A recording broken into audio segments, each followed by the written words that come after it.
অর্থনৈতিক সংকট ও যুদ্ধ বিগ্রহের বাইরে বর্তমানে বিশ্বজুড়ে সবথেকে বড় আতঙ্কের নাম জলবায়ু পরিবর্তন, যার সবশেষ ভুক্তভোগী সংযুক্ত আরব আমিরাতের দুবাই। ভারী বর্ষণে সৃষ্ট বন্যায় টালমাটাল অবস্থায় আরবের এই শহর।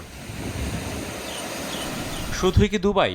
আবহাওয়ার বিরূপ রূপের প্রভাব মুক্ত নয় কোনো দেশই। কোথাও প্রচণ্ড খরায় সৃষ্ট দাবানল পুড়িয়ে দিচ্ছে হাজার হাজার হেক্টর বনভূমি, আবার কোথাও ভয়াবহ তুষারপাতে বিপর্যস্ত জনজীবন। আবার শীত প্রধান দেশ হওয়া সত্ত্বেও গরমে অতিষ্ঠ অবস্থা।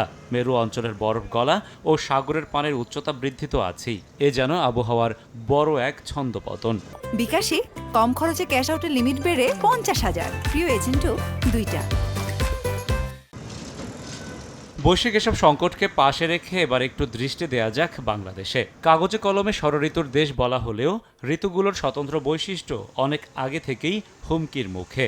শীত বর্ষার আক্ষেপ তো আছেই, তবে সাম্প্রতিক বছরগুলোতে সবথেকে বড় আতঙ্কের নাম হয়ে উঠেছে গ্রীষ্ম। বছরের এই সময়টাতে তাপমাত্রা বৃদ্ধি স্বাভাবিক বিষয় হলেও এখনকার গরমে যেন নাভিশ্বাস অবস্থা। শহর গ্রাম কোথাও নেই দুদণ্ড শান্তি। প্রকৃতির রুক্ষতায় অতিষ্ঠ প্রাণ প্রকৃতি। বৈশ্বিক জলবায়ু পরিবর্তনের কারণেই কি এমন টালমাটাল অবস্থা? কার্বন নিঃসরণ এবং সিএফসি গ্যাস, যার কারণে এই তাপমাত্রাটা বাড়ছে ক্রমাগত, সেটা হচ্ছে জলবায়ু পরিবর্তনকে ত্বরান্বিত করার জন্য এটা একটা বড় ফ্যাক্টর। বৈশ্বিক উষ্ণতার কারণে একদিকে যেমন শীতের সময়কাল কমে আসছে, অন্যদিকে দীর্ঘ হচ্ছে গ্রীষ্ম ও তীব্র হচ্ছে গরম। আর এই বৈশ্বিক উষ্ণতা বৃদ্ধির অন্যতম কারণ গ্রিনহাউস গ্যাসের বিরূপ প্রতিক্রিয়া। বিশ্বের উন্নত ও উন্নয়নশীল কিছু দেশ এই গ্যাস উৎপাদনে দায়ী হলেও ক্ষতিকর ফল ভোগ করতে হচ্ছে বাংলাদেশকে। স্বাভাবিক তাপমাত্রা তুলনায় এখন বিশ্বে গড় তাপমাত্রা 1.5 ডিগ্রির মতো বেড়েছে।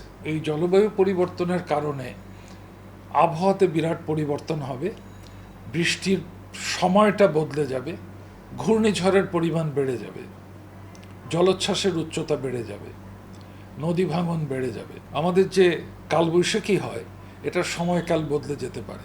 জলবায়ু পরিবর্তন পুরো পৃথিবীর বিভিন্ন দেশের দীর্ঘ বছরের ফল। তবে অতিরিক্ত তাপমাত্রার জন্য দেশে ক্রমাগত বৃক্ষ উজাড় সহ ইট পাথরের শহুরে অবকাঠামোকে দায়ী করছেন বিশেষজ্ঞরা। মোকাবিলায় জাতীয় কর্মপরিকল্পনায় জলবায়ু পরিবর্তনকে সম্পৃক্ত করার পাশাপাশি সবুজায়নের উপর জোর দিচ্ছেন তারা।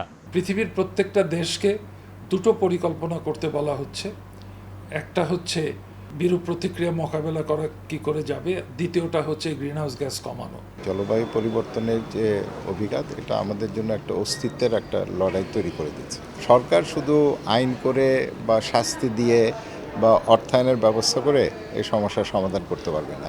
মানুষকে এগিয়ে আসতে হবে, তাদেরকে বিষয়গুলো বুঝতে হবে। পরিসংখ্যান বলছে গত 3 দশকে শুধুমাত্র ঢাকা উত্তরে সবুজ এলাকা কমেছে 66%। জলবায়ু পরিবর্তন কিংবা বৈশ্বিক উষ্ণতা বৃদ্ধির জন্য বাংলাদেশের সেই অর্থে দায় নেই, এ কথা সত্যি। কিন্তু বছরের পর বছর জনজীবন বিষিয়ে তোলা গরমের উত্তাপের জন্য দায়মুক্তির কি কোনো সুযোগ আছে? শহরময় আগুনের হলকার মাঝে ছায়া সুনিবিড় প্রশান্তিময় এই সড়ক প্রমাণ করে সবুজ উজাড় করে নয়, বরং সবুজ বিপ্লবী সম্ভব সংকট মুক্তি। রাশেদ বাপ্পি, সময় সংবাদ, ঢাকা।